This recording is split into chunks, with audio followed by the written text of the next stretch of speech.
for you. Yeah, get some more wine. Yeah, I will. Get that. This is good. It's good wine, right? Yeah, it's not what I would normally buy, but I think it would go really well with like a soft cheese and cracker kind of What situation. what would you watch with this?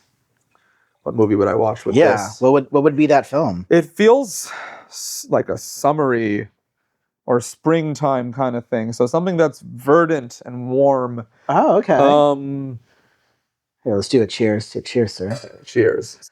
This tastes like Beethoven's Pastoral Symphony, first movement.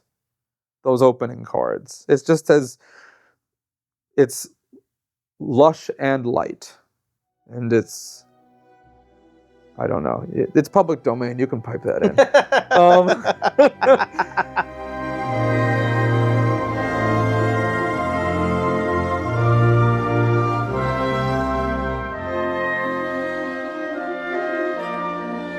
A couple weeks ago, I invited my friend Kevin Schreck over to my house. He's an award-winning documentary director, producer, filmmaker, kind of jack of all trades. Kevin and I have been friends for a while, and every time I ask him to come over and chat with me, he's more than happy to do it. We enjoyed a lovely tete bêche from Barbachette, a winery based in the Finger Lakes of New York, and we sat down and talked a little bit about everything. So we start with 2024's nature documentary, Antarctic Voyage, which follows a group of scientists going all the way to the end of the world in the name of scientific research. It wasn't like a bucket list project, Antarctic Voyage, because I had no reason to have in my hypothetical bucket list, I will make a movie in the Antarctic, because that seems so far flung. And yet I was offered that opportunity, and it was sort of a dream project that I didn't think would actually happen, because I was always inspired by science and nature films and documentaries growing up. What are the odds of this ever happening again? So I just kind of went wild with it. And it was a one-man band operation for the most part. You always want to prepare for the worst while you're hoping for the best. And I was prepared for everything that would be checked. You know, luggage and stuff that was just too big to make a carry-on or a personal item. I assumed that would get lost. And it did, because 10,000 flights were canceled in one day on the East Coast alone due to climate change related inclement weather. Wait, I'm sorry. All of your gear as well as your clothes, like all the accessories? So I sacrificed all of my clothing to make sure that if shit hit the fan and all the check stuff was lost, because clothing is replaceable, clothing is expendable, but not camera bodies, not camera batteries, not lenses. Yeah. As much of the cleaning supplies as I could for aforementioned gear, SD cards, of course, laptop. Those were on my person. I was like, those aren't checking anywhere, just in case something bad happens. So I only had what I was carrying with me as a personal item and what I was wearing, basically. Before we went on the vessel, we scurried over to like a shopping mall at the end of the world. I don't remember the name of it. It was Spanish for like the mall at the end of the world or something like that. And got some extra socks and underwear and things, but anything that was like a tripod or a shoulder mount, or those were all missing. So it was literally a handheld project.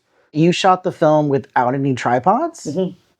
No, there was a tripod on the ship. A tripod. But it only could support about 6 pounds, and the camera was about, with its accessories, was about 10 pounds.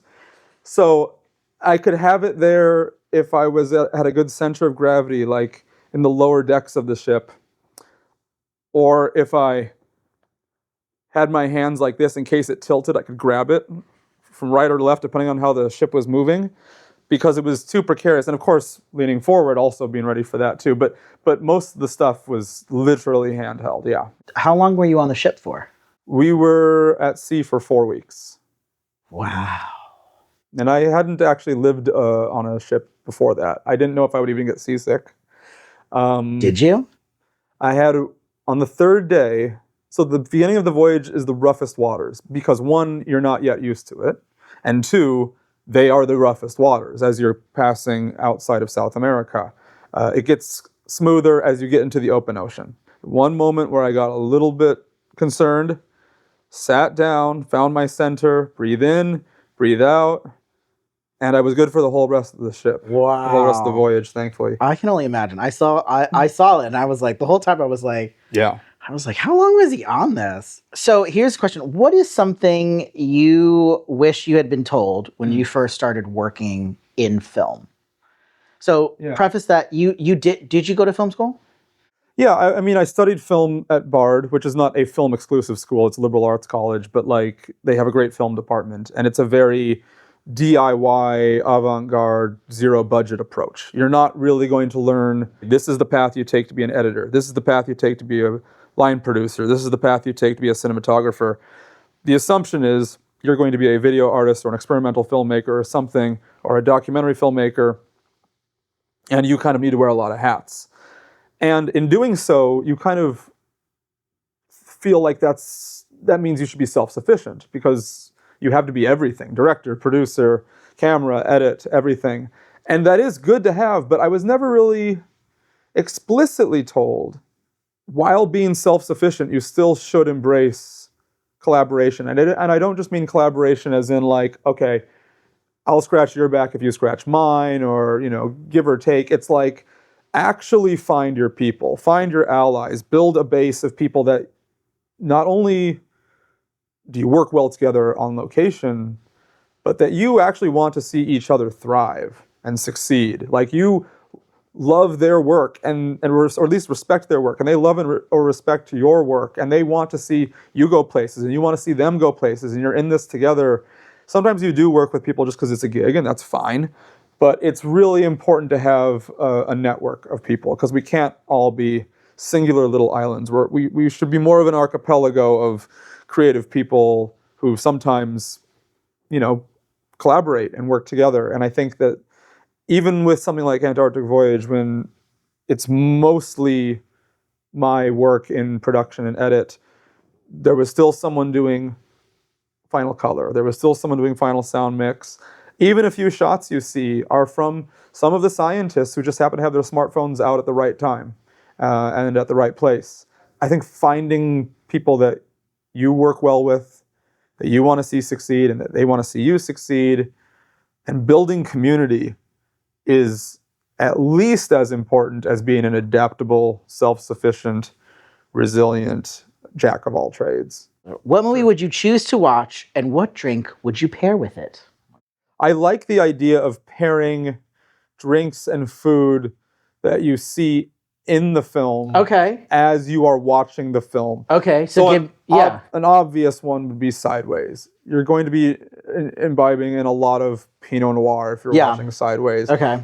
And a really elegant, like Sonoma Valley or Northern California Pinot Noir for Sideways. In fact, you should do your research with Sideways. You can't just... And obviously no Merlot. If they want to drink Merlot, we're drinking Merlot. No, if anybody orders Merlot, I'm leaving. I am not drinking any fucking Merlot! I would highly recommend hard liquor while watching Robert Eggers' The Lighthouse. Where is room temperature whiskey, straight from the bottle, not in a glass, maybe a flask for The Lighthouse. And I actually have enjoyed The Lighthouse in a cinema with a flask with a friend. And then we thought it'd be good to go to 7 or 8 other places to drink after that. That sounds like a great homage. It felt like the right thing to do, because otherwise you're watching these poor, pathetic characters just struggle. And Chaplin City Lights, you're going to have a lot of champagne with that movie, because so much of it is him dealing with his rich, drunk friend in that film. And just kind of... So I guess if you're really going to be immersive, one of you is going to be the heavier drinker and one is going to be more the lightweight. And also, like, City Lights is a very romantic movie, too. It's a very sweet movie. And there's an innocence to it. And I feel like with your inhibitions lowered, you can accept that even more and surrender to the romance and the sweetness of city lights. And by the time you get to the ending, which is one of the most perfect endings in any film ever, you're just going to be sobbing. You will if you're sober too, but you'll really surrender to, the tramp's charms if you're a little tipsy, I think. And just, there's a reason why those movies still hold up, even though they're silent and from a different time. Yeah, I'd say immersive cinema is what I guess I'm going for. A happening, like they used to say in the 60s. Okay. I think sometimes movies are better because they have limitations. What do you mean? But talk about that. Chaplin was the most recognized and beloved entertainer in the world for many years because he didn't use language in his films, other than the occasional intertitle, which could easily be translated. But you could have people from completely different regions of the world, in France, in China, in Germany, in Latin America. They could all enjoy a Keaton or a Chaplin film pretty much equally because they didn't have to deal with what we're dealing with. And then having to worry about, should it be dubbed? Should it be subtitled? Like, it's visual storytelling, it's language, it's the most primal thing. You can be illiterate and understand what's happening. You can be 5 years old and understand what's happening. You can be 95 years old and senile and still know what's happening. Regardless of your age, your country of origin, your language, your literacy, how educated you are, you could understand what's happening in those films and be moved to tears and laugh. And I think sometimes limitations are good. That doesn't mean that I have the courage to make a silent film in that way, but I love moments of silence. And I'm a very talky person, and I want to explain and explore, and I think there's value to that. But I also think that simplicity is good. So I don't see a movie and think, that would be better if it was in color. That would be better if there was spoken dialogue. But it's not missing something because it's different. It's just different, and that's something to embrace. I'm too much of an omnivore when it comes to culture and life. I want different flavors of things. I don't want it all to be in my language or all to be in my color range, or all to be from my culture, or all in the same aspect ratio or whatever. I want different things for different reasons. I have an idea for a Marvel film, actually. If I was to sell out and make something and still have as much of my stamp on it as I could, as a big budget fantasy action narrative, I would want to make a new Howard the Duck film. And I would, because he's such a product of the 80s and that whole gross, toxic, masculine thing of that era, I would take Howard the Duck, and he'd be a puppet. I don't want a motion capture CG thing. I would fight for that, a really good one. Like Frank Oz's Little Shop of Horror is good, or the Dark best Crystal. of the best of the Henson stuff good. Howard the Duck, take him from the 80s, bring him to, let's say it's going to happen soon, the 2020s, and really have it be an examination of toxic masculinity. And I'm sure there'd be some bullshit with they gotta save the world and there's some MacGuffin they have to obtain, or there's some time travel gimmick or some crap like that. I'm sure there has to be that because it's Marvel, but really what I want it to do is make it like a darkly comic psychodrama about what it actually is to be a man in today's world, and taking away the mythology and the veneer of this manosphere crap and everything, and really make the film at its core about that. It will not make a profit. I will come in with a contract that I can get a big bundle of money, maybe 2 or 3 million, maybe after taxes. And then 15 years later, a group of snarky liberal arts college students will rediscover it, and it'll be like their favorite cult thing. It'll be like my Batman Returns, where I have way too much creative control over something that I have no business in doing. And Batman Returns is just this hilarious and weird German expressionist infused, horny, and it's ridiculous. I love it. That's what I would want with my Howard the Duck. But it's such a tertiary, quaternary, maybe not. I don't even know if he's beloved. Is he reviled? Do people like Howard the Duck? I don't know anything about Howard the Duck. I just know he's a duck that like is a womanizer and like chomps cigars and is a heavy drinker or something. I don't know. I could be making this up. That's what he'll be in my movie. And then he has to like come to terms with like being a responsible male in today's society. And what does that mean for someone who was trying to be all Gordon Gekko before? You know what I mean? It'll be lambasted by the critics. It will lose the studio money. My credibility will droop. But I will then be able to make 5 to 10 other films I really want to make, like experimental things, and have a nest egg that I can kind of, comfortably nurture. Wow. Okay. All right. I would do that. I would sell out by doing that. That's my Marvel pitch. That's your Marvel pitch. Yeah. That was quite the answer. Minimum I gotta say, $2.5 million. that was minimum after taxes. Oh yeah. You have to it's like after tax. No, I get that. Yeah. I love how thought out this hypothetical. I still need a treatment though. I don't know the story yet. I would sell out with something ridiculous like that, and then just go back to like the semi-avant-garde, zero-budget documentaries that nobody cares about. You have made 4 feature-length films. All 4 of them are about very like niche and unknown peoples, really. The first one, Persistence of Vision, is about Richard Williams, who was a successful animator and then failed at making his, magnum opus. Then you have Tangent Realms, which is about a painter in Turkey who, there's a scene in the film where he tries to sell something, and I don't think he sells any paintings. No. So spoiler alert, but you have he sells a few things, but not the big one. Yeah, and not then, the MacGuffin. Yeah, they don't get the Maltese Falcon. Yeah, and then you have Antarctic Voyage about a bunch of scientists on a boat counting birds and krill. And then you made another movie about a struggling black rapper who is also trying to get a PhD, who is just going through life just in general. What draws you to these kinds of characters and people?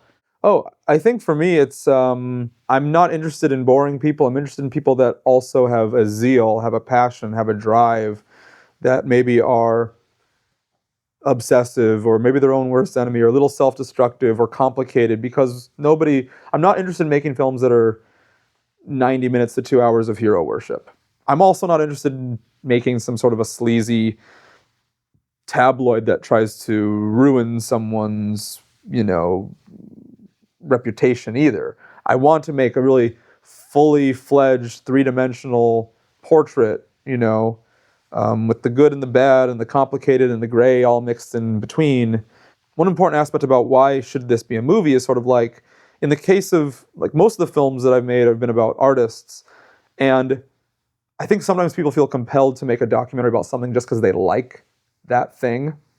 I don't like fan service. I don't like 90 minutes or 2 hours of people saying how awesome somebody is or how cool something is.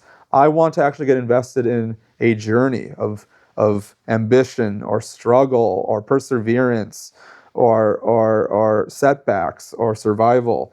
Something that makes you appreciate their art or their research or their work more, having known something about them.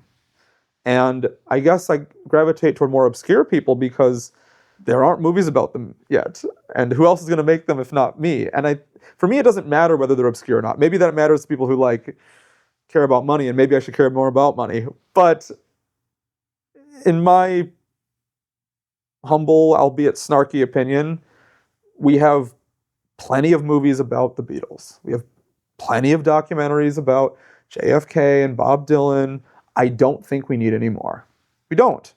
Unless they really can bring something new or some previously unseen or unknown material comes out, that doesn't excite me, like familiarity and comfort. And I want to be shown something new. And then not only do I get to learn something new about someone who I may not have heard about, whether they're a musician or a scientist or an animator or whatever, but I also can maybe find commonality that I didn't anticipate with someone who lives in a different country or has a different profession than I do, or maybe is from a different gender or background than me or my viewers.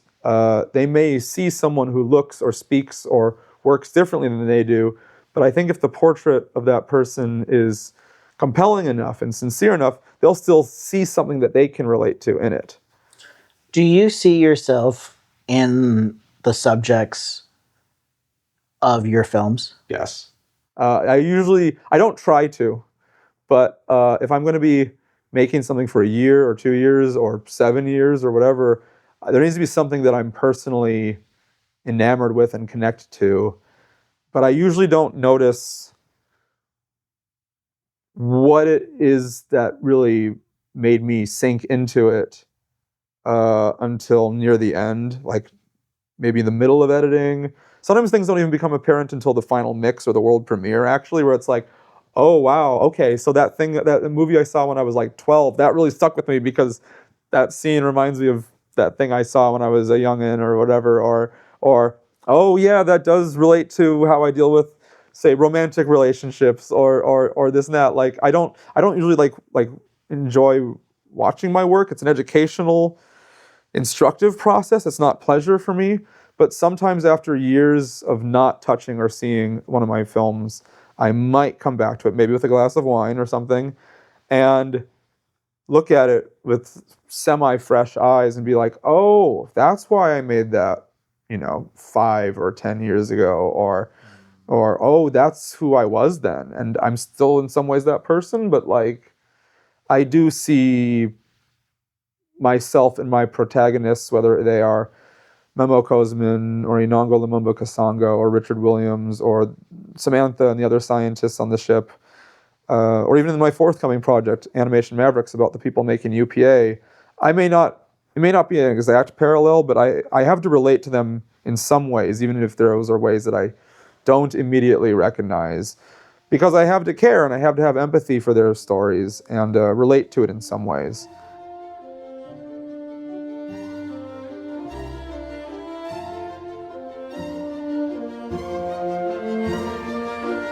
Thank you, Kevin, for coming over and enjoying some red wine. Please check out his films. They're absolutely incredible. They're covering some wonderful people. Highly recommend. Keep an eye out for Kevin's next film. And currently, you can probably see Anango in film festivals now.